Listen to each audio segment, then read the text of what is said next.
This is Dom Bettinelli, the CEO of SQPN, with a brief but very important message. For more than a decade, SQPN has produced the Catholic faith and pop culture podcasts that you love. We're a nonprofit organization, so it's only your generosity that lets us carry out our mission. We haven't run a fundraiser in 2 years, and that's why we need to ask for your help right now. Please make a pledge of whatever amount you can afford to help us continue providing your favorite podcasts, as well as exciting new ones we have planned. To make your pledge and find out about the free thank you gifts we'd like to send you, visit sqpn.com/give. That's sqpn.com/give. Thank you for your generosity. May we hear from you today? You're listening to The Secrets of Doctor Who, episode 104.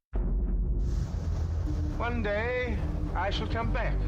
That's it. I've been renewed. Is when a Time Lord's body wears out, he regenerates. I'm a Time Lord. I'm not a human being. I walk in eternity. Bravehearty. Change, my dear, and it seems not a moment too soon. Unlimited rice pudding. Physician, that's wearing a bit thin. Fantastic. I am Scottish. I can complain about things. Ta-da! Ooh. Should be fine. Hi, I'm Dom Bettinelli, and you're listening to The Secrets of Doctor Who, where we discuss everything about the hit BBC series, Doctor Who. Today we're discussing the 10th Doctor, David Tennant episode, Shakespeare Code. Joining me today on the panel are Jimmy Aiken. Hi, Jimmy. Howdy, Dom. And Father Corey Stika. Hi, Father Corey. How's it going, Dom? Great. So let's jump into this. This episode is first aired in April of 2007. It's the third season of the renewed Doctor Who, the new Who as we call it, and it is was it the third or second? Well, second it episode. depends on second or third if you count the Runaway Bride as the first. Right. Yeah, how the seasons count, but it's the second Martha Jones episode. Let's put it that way. Correct. And I feel like I have this feeling I've seen this episode before, only with Christopher Eccleston and Billy Piper going back not quite so far in time. Which one are you referring to specifically, Jimmy? The one with Charles Dickens. Oh, yes. Right. Yes. And actually, that's something becomes a criticism by Martha Jones to the Doctor in the next episode, is that he keeps taking her to the same places or similar situations as he took Rose. Yeah, and the whole Rose, the Doctor's pining for Rose thing comes up. In this episode too, a lot. Yes. Yeah. One of our criticisms, but if Rose was here, she'd know the right thing to say. Like the most insensitive thing. Like, even apart from the romantic things, you've brought this person with you, and you're like treating them like dirt. Like dirt. Yeah, it was really bad. We'll get to that. Let's talk a little about the background. So, this was William Shakespeare appearing on Doctor Who, which apparently he was on previously in 1965. Yes. Yeah, he was on in the first episode of a serial called The Chase. And in that episode, the Doctor had built kind of a time TV that would let you tune into different moments in history. And so he and Barbara and Ian and Vicky looked in on different moments in history. And we see, for Barbara's, we see an older William Shakespeare talking to Queen Elizabeth I about his parody of a British nobleman as Falstaff. And then Queen Elizabeth and one of her courtiers suggest ideas for plays to William Shakespeare, which are then the genesis of two actual famous plays, including Hamlet. Okay. Yes, the writers who do stories about William Shakespeare can't help but have people suggest to William Shakespeare the things that he eventually creates, which they do in this episode a lot. By the way, the title of this episode, The Shakespeare Code, is clearly an allusion to the Da Vinci Code. Right, which was still somewhat relevant in 2007, although not as. It was even then it was a little dated, I think. Yeah. So this was one of the most expensive episodes of Doctor Who they ever produced because of the cost of the costumes and the sets, including the fact that they filmed on location in London at the rebuilt Globe Theatre. That's in London. In fact, my family, we have a bunch of DVDs of Shakespeare plays produced in the theater, which are great, by the way. Shakespeare at the Globe, great. My kids love them. And Stephen Coriolanus. Well, no, that's not one of the ones we have. Titus Andronicus. Mostly the comedies. Let's just put it. Okay.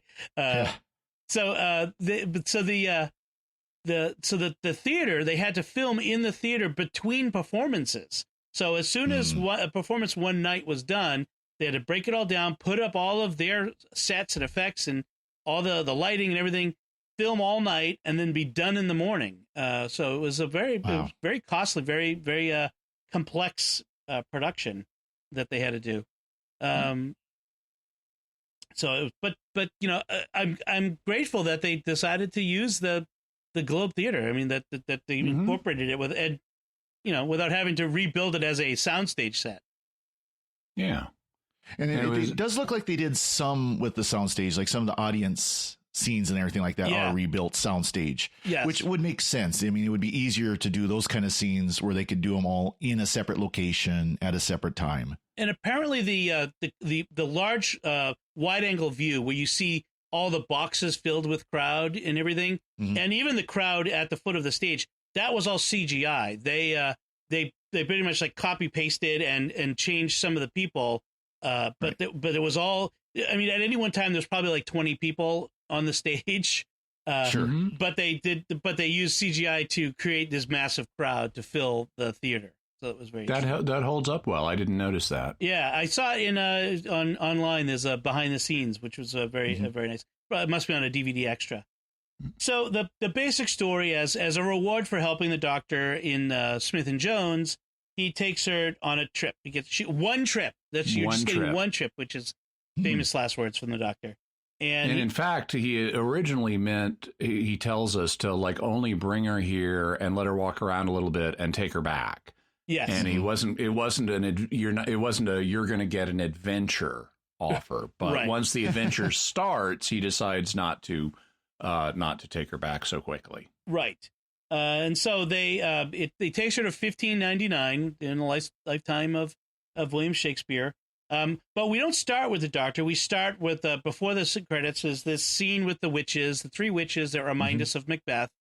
And a balcony scene that reminds us of Romeo and Juliet. Yes, with a witch named Lilith, which has Jimmy, can you talk a little about the name Lilith in relation to Eden? Adam and Eve? So Lilith is mentioned in the Bible, and there's some debate among scholars about exactly what Lilith was. Some have suggested that it's a kind of animal. It's also been suggested it's like a demon that inhabits deserted places.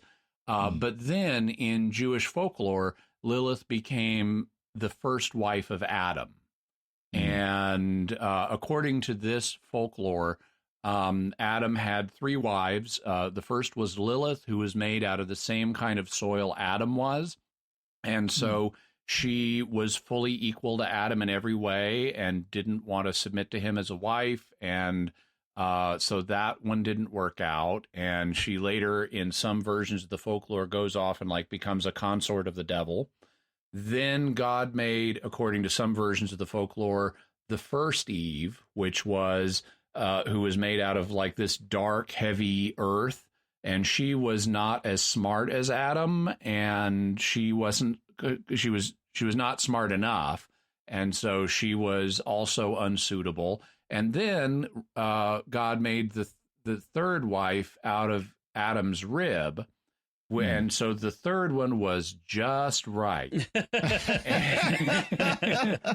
Not too smart, not too dumb. That's why we have the base of the Goldilocks and Three Bears. Yeah. But in any event, so Lilith is a figure that's explored, is mentioned in the Bible, but is really explored in Jewish folklore and is commonly regarded as a sinister feminine figure who's up to no good. unfortunately, today some feminists have really taken her on as an ideologue. Well, in fact, in pop culture in the 90s and in the 2000s, there was the Lilith Fair, which was sort of this feminist, it's sort of the idea is, women got the shaft, they didn't get their due, and Lilith is representative of what women could have been throughout history and weren't. And the only reason I bring that up is because it seems she's the only one of the witches who has like a real name. She's very intentionally named here, and I felt like that maybe there's some kind of connection to that. Well, and when you look at where these witches come from, I think it fits with that that this wasn't an explicit choice to name her that. Yeah,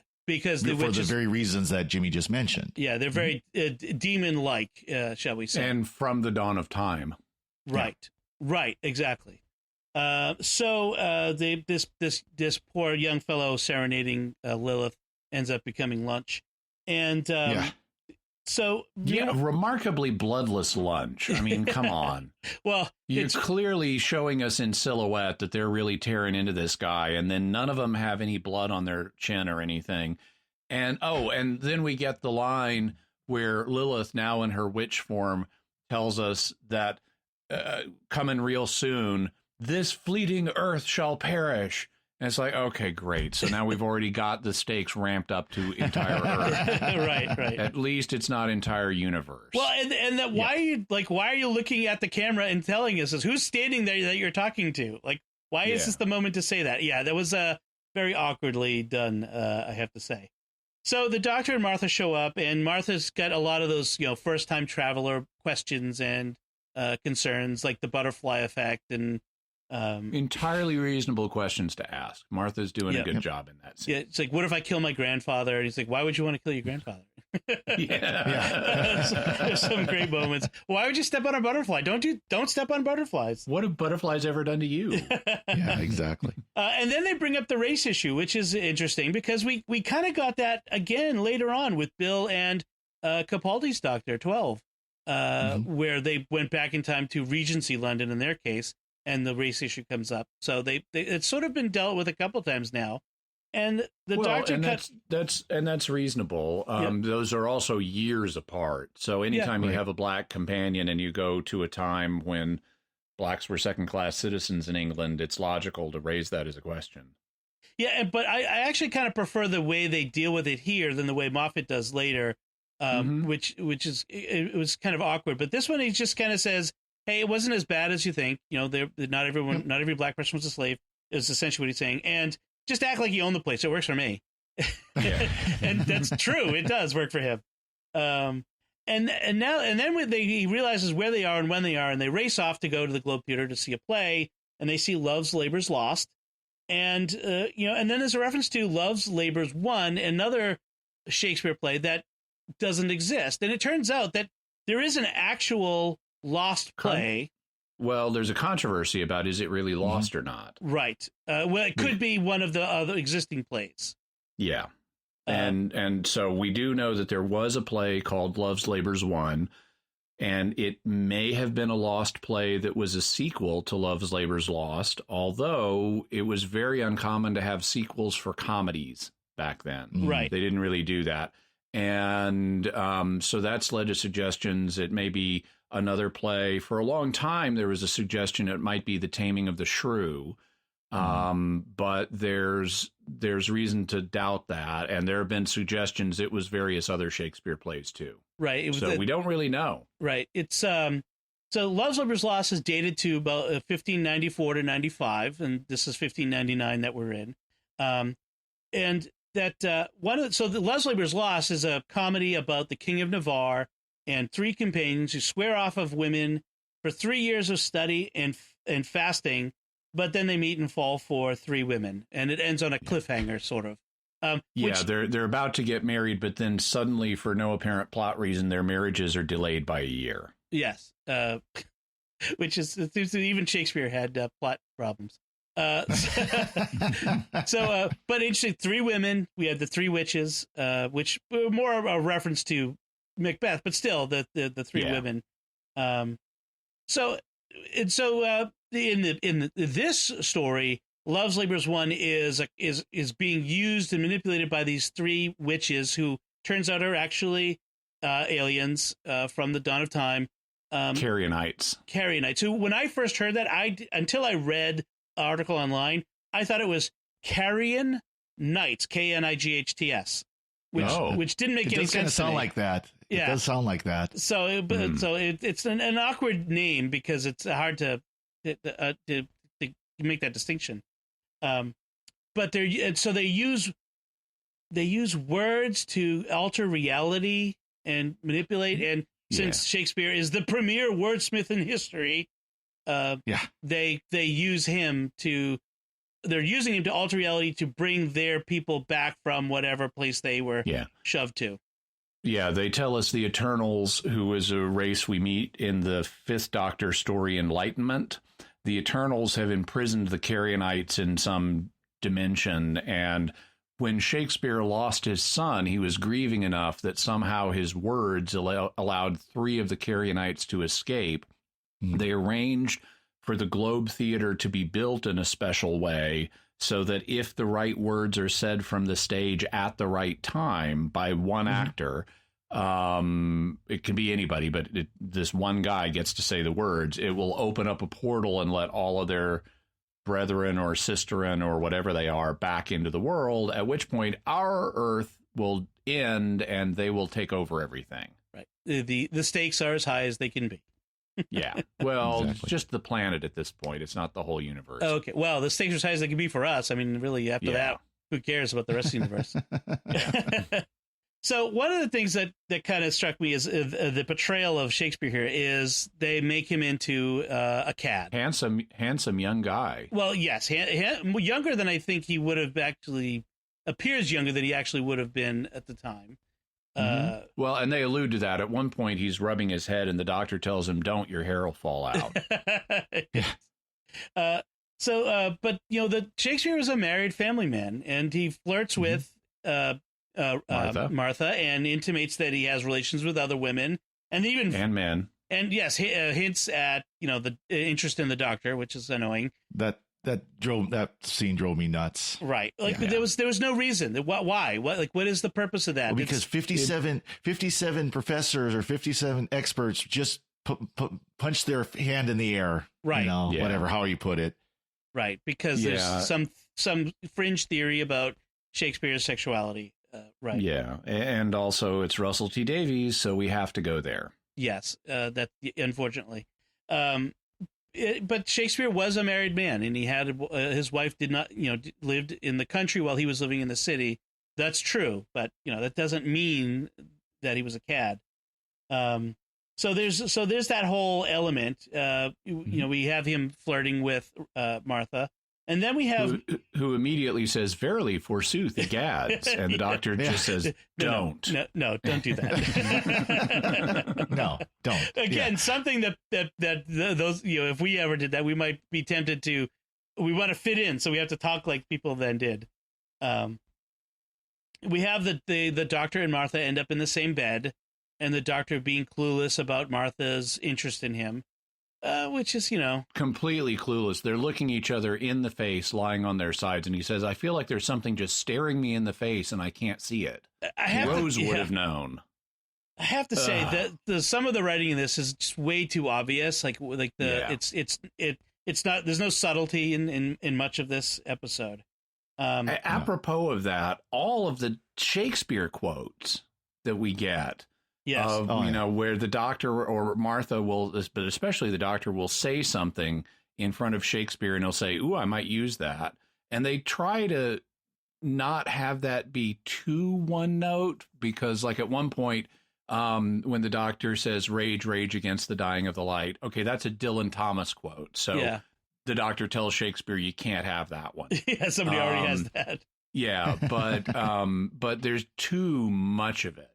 And then later on, once they realize Love's Labor's 1 is part of the central plot of the Carrionites, it's like, oh, the play's the thing. It's like, oh man, yeah. There's just too much of that. The writer, his name is Gareth Roberts, and he apparently has quite a thing for Shakespeare. Like he just loves he revisits Shakespeare often in his various things that he's written. He actually wrote a Ninth Doctor comic strip in which he included Shakespeare. So sometimes it's not a good idea to have a fan write something. It's going back to this idea of Shakespeare really wasn't that intelligent. Yes, he was an intelligent wordsmith and he wrote all kinds of good stuff, but he didn't come up with everything himself. Everybody else gave him ideas of what he was supposed to write for. Right. Yeah. That's a bad temptation especially in New Who.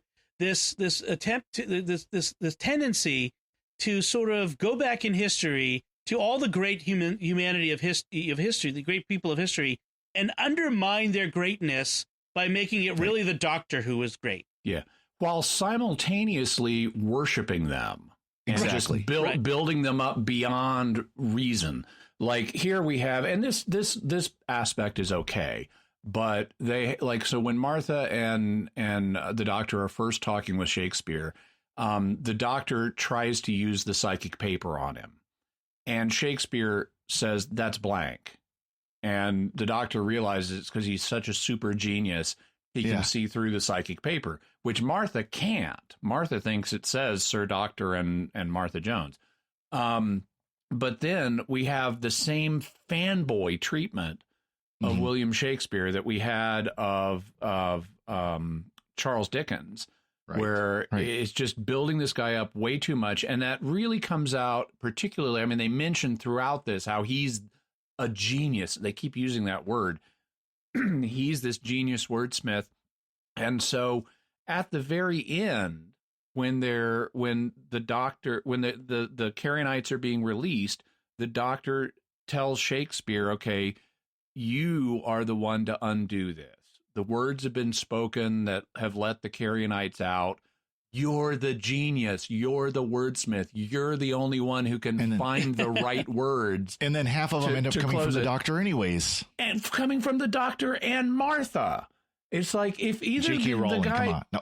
yeah, the guy is if he's either a super genius wordsmith or he's not, let him have the moment or don't do it this way. Yes. Right. Also, by the way, the words that get used, there are plot problems with the Carrionites' whole plan here, because they need Shakespeare because he's a super genius wordsmith, so he's the one to come up with the words to unlock all the other Carrionites. But then when we actually hear the words, as it's like these stellar coordinates. Right. Yeah. But there's no way Shakespeare came up with that. They just fed it into his consciousness through this green mist. So they didn't need Shakespeare to write the words. They if they wanted to do it that way, the writers should have had it be much more organic and poetic and not just a list of star coordinates. Right. There was this, like, she was, in fact, almost a marionette a moment where Shakespeare's unconscious and she's moving his hand on the page. Like, what? Like, why? Like, what was the point then? Why do you need him? Yeah. Yeah. And then why bother putting on the play? Because it's this, they don't establish anything other than the final lines of the play as being necessary to open this gateway. Right. So why didn't you and your sisters just go onto that stage when no one was around and say the words and open it up like it started to open up earlier in the day? Right, like during the dress rehearsal or the rehearsal when the two actors were on the stage and one of the Carrionites came through, and that was another thing. Is like, we'll never speak of this again. Like, why? Something. Why didn't you say something? You saw this thing, and you're gonna. Oh well, of course we're never gonna talk about this. Oh yes, we'll never talk about this. What? Yeah, I know. It's just hand waving. Yeah. By the way, I like the fact that those two actors are the characters of the actors were real guys in Shakespeare's company. Yes. And I forget one of their names, but the other is Will Kempe. Yeah. And he's the one he has the lighter colored hair, and he's the more comic figure. He's the one that gets the line, forgive our irksome Will. He's been on the beer and is feeling kind of ill. Yeah. When Shakespeare collapses. And then he does this little bit of a dance as he backs up on the stage. And that's actually true to who Will Kempe was. he was known for doing comedic dances. And in fact, he was a Morris dancer, and he did a stunt once he called his 9 Days Wonder, where he Morris danced from London to Norwich, which is more than 100 miles over a period of 9 days, and like crowds showed up to cheer him on. And I was on YouTube. I found a guy, a Morris dancer in England today, who reduplicated the 9 Days Wonder. Only it took him a lot less than 9 days. But but for me, that was a real treat getting to see Will Kempe. Oh, interesting. Yeah, the other one is Richard Burbage, or Dick, they calls him in this, who also was an actor of Shakespeare's time. One thing I will say, though, talking about the words, is I like that concept of the words actually creating. Yes, words of power. Words have the magic spell, the power of words. And of course, it does play into the idea of, how, fiction and you're creating worlds in fiction and then bringing that into the real world. I do think that was a good concept. And of course, as Christians, we hold the word as something very important. Right. Jesus is the Logos. Yeah. He is the Logos. He is the word. And we hold, the scriptures being his words, the word of God, is something, something that's sacred. Though ordinary human words are not magical. Right, right. The word of God has power.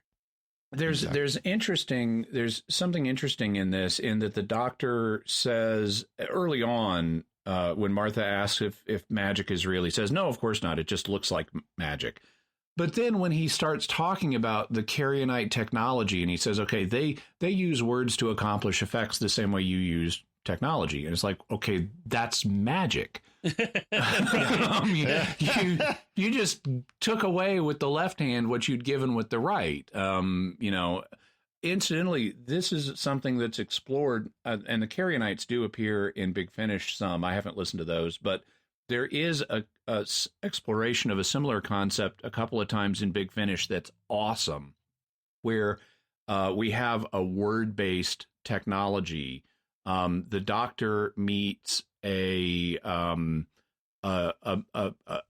guy who's known as the Word Lord instead of a Time Lord. He comes from a dimension where everything operates based on words, and his name is Nobody No One.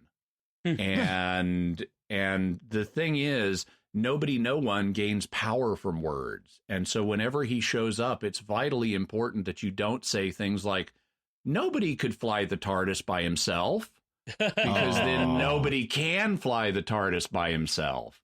Or nobody could break into the TARDIS. Well, then nobody can break into the TARDIS. And it's that's a cool idea. It's really cool. That's interesting. Well, in fact, speaking of names, one of the aspects of this is this magical trick. You gain power over. Doctor gains power over the Carionite by knowing her name, and they can use your name against you, except they can't gain control of the doctor because they don't know his name. I mean, one of the fundamental aspects of the doctor is no one knows his name. And so that becomes an issue, a central issue in this story. So that I like that part of it. Then I also like the fact that the doctor uses Back to the Future to explain to Martha Jones how the world can end, even though she's still standing there. That was great. Martin McFly. Martin McFly. That was a nice little bit of pop culture reference. And then, so at the end, once they've sent the Carionites off to wherever they're going to go, back to their hell where they're living, we have show up in the Globe Theater Queen Elizabeth. Yeah, the first. Who calls the doctor her sworn enemy, even though he has no idea why she is his enemy. That must be something from the future, which of course we find out in the 50th anniversary special. Yeah, and it doesn't pay off until all those years later with a new showrunner. Exactly. I know they kind of left it hanging, but it's kind of funny that it's there. Couple other notes that I have is they tell Shakespeare that Martha is from Fredonia. And yeah, I love that. Fredonia is a fictional color from a Marx Brothers film, Duck Soup. Oh, yes. And the Hail Fredonia. Shakespeare. So at one point they mentioned the Sycorax attacking on Christmas Day in the 10th Doctor's first Christmas episode. And that Shakespeare eventually he says, "Oh, I love that word. I should use it." He does actually. The word Sycorax is actually in the play The Tempest. So right, Sycorax is an unseen character. She's a witch who's the mother of the monster Caliban. Yep. So we can guess that we have a circular explanation, because I'm guessing that the Sycorax of Doctor Who were named for from that character.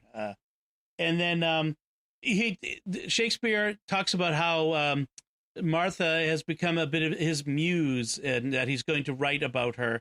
And in the fact, Dark Lady. In fact, that many of the sonnets feature the Dark Lady, which scholars today, of course, see that as a metaphorical.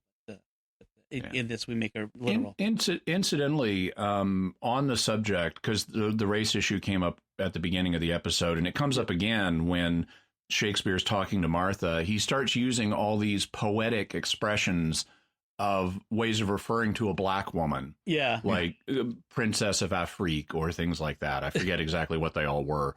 And Martha starts to take offense at it. And there's a moment where the Doctor he rubs his face with his hand and says, "Political correctness gone crazy."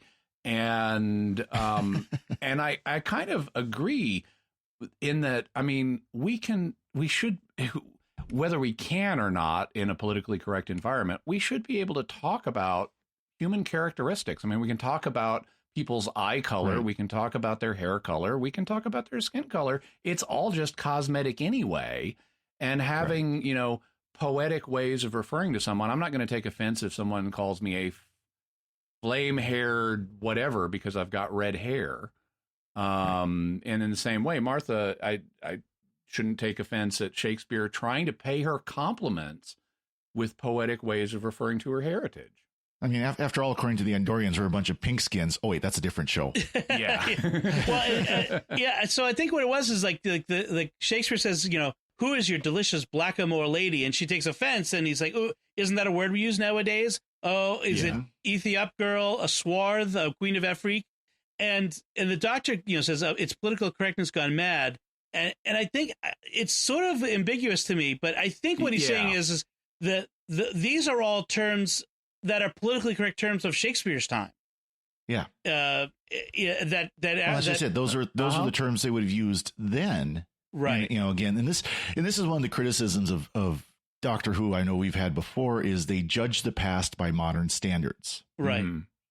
This is a case where I think they get it right, where the Doctor's saying, don't judge, what he's saying based on your modern standards. It was the politically correct way of speaking in 1599. Yeah. He's not trying to insult you, in other words. Right. One thing in that same scene that is of their times is they have this character come in. I forget his name, but he is a censor. Linley. And he's demanding, okay, if you've just said you're going to perform Love's Labours 1 tomorrow night, I need the script right now because I've got to read it. And this is something they actually had back in England at the time, because this was just after the Reformation.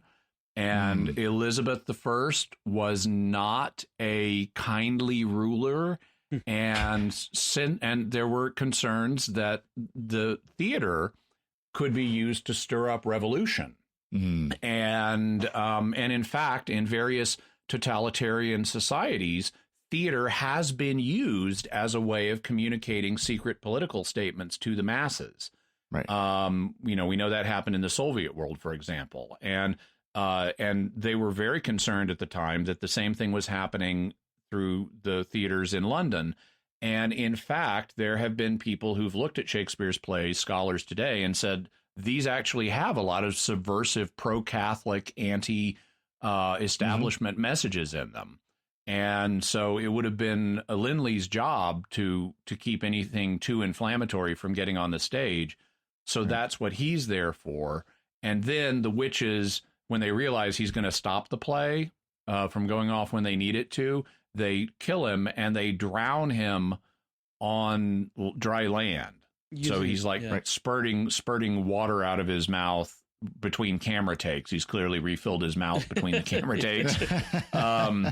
But then when he finally dies, the Doctor is like, I've never seen a death like this. This man is drowned. His lungs are full of water. And it's like, actually, doctor, you saw this exact death in the 1971 The Mind of Evil, where someone's lungs filled up with water on dry land and they died. Dry drowning. It's actually a thing, is dry drowning. Lindley was the master of revels, was the title he had. So, great.